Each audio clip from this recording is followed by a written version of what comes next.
Assalamualaikum warahmatullahi wabarakatuh. Perkenalkan, nama saya Denata DiCaprio, NPM 200108009,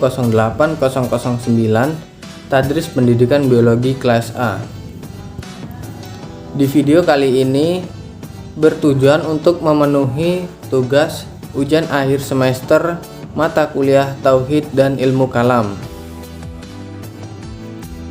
Soal pertama, jelaskan definisi objek pembahasan dan sumber ajaran Tauhid. Sebagaimana ilmu Tauhid, yaitu mengakui keesaan Allah, mengesahkan Allah dengan cara menyatukan unsur pikiran, perasaan, lisan, dan perbuatan. Dalam literatur Islam, ilmu Tauhid ini sering juga disebut dengan nama ilmu ma'rifat, ilmu aqaid atau akidah, ilmu kalam, ilmu usludin, dan fikul akbar. Adapun objek pembahasan ilmu tauhid, yang pertama, hal-hal yang berhubungan dengan zat yang pertama dan menjadi sebab pertama. Yang kedua, hal-hal yang berhubungan dengan utusan Allah Subhanahu wa taala. Dan yang ketiga, hal-hal yang berhubungan dengan janji-janji Allah. Sumber ajaran dan manhaj ilmu. Sumber ajarannya yaitu berupa Al-Quran, hadis, pendapat para ulama, dan akal manhaj ilmu tauhid.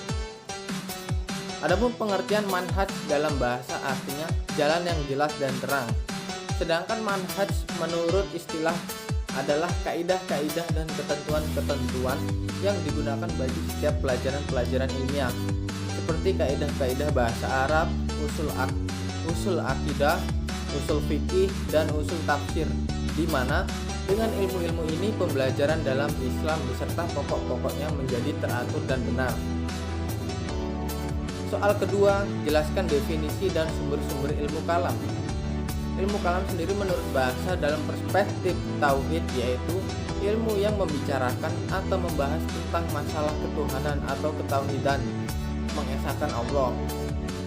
Ibnu Khaldun juga memberikan pengertian bahwa ilmu kalam adalah ilmu yang berisi alasan-alasan mempertahankan kepercayaan iman dengan menggunakan dalil-dalil pikiran dan berisi bantahan terhadap orang-orang yang menyeleweng dari kepercayaan aliran golongan salaf dan ahli sunnah.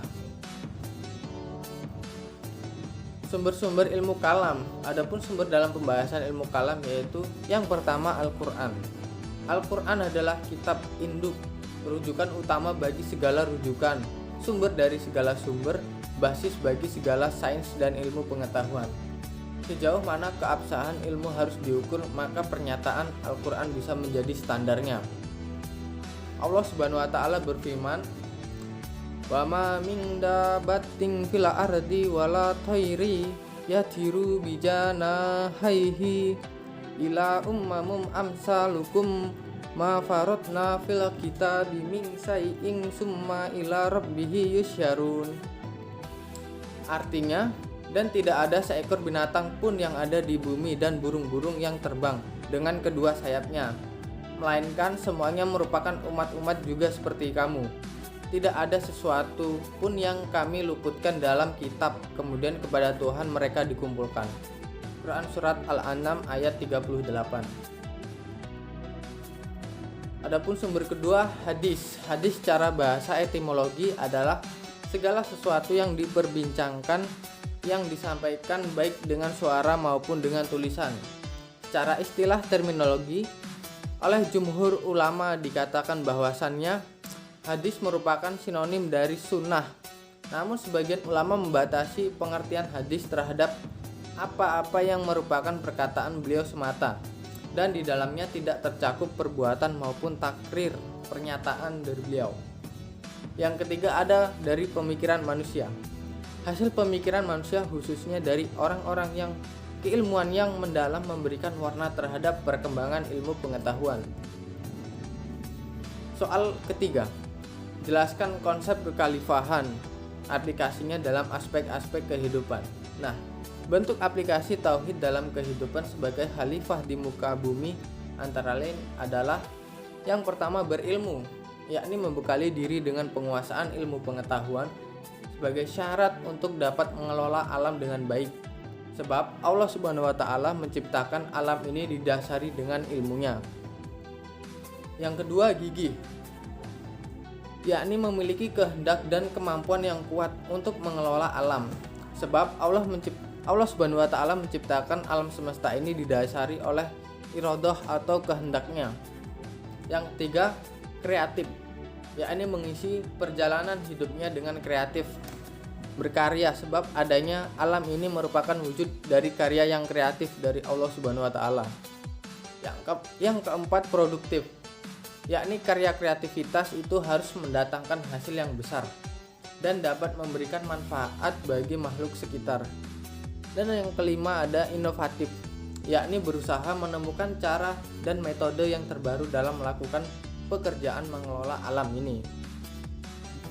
Adapun soal keempat, jelaskan secara singkat sejarah kemunculan persoalan-persoalan kalam. Nah, secara singkatnya sejarah munculnya persoalan-persoalan kalam, yakni ada secara historis di kalangan umat Islam telah terdapat perbedaan pendapat yang mengakibatkan lahirnya aliran-aliran kalam seperti Khawarij, Syiah, dan Murji'ah. Lahirnya aliran kalam ini sebagai wujud implikasi adanya perbedaan politis tentang siapa yang berhak menjadi khalifah untuk mengganti Nabi Muhammad SAW setelah wafat. Sekian dari jawaban dari soal-soal tersebut. Saya mohon maaf apabila ada kesalahan kata dan saya mohon ampun kepada Allah Subhanahu wa taala. Dan saya akhiri, wassalamualaikum warahmatullahi wabarakatuh.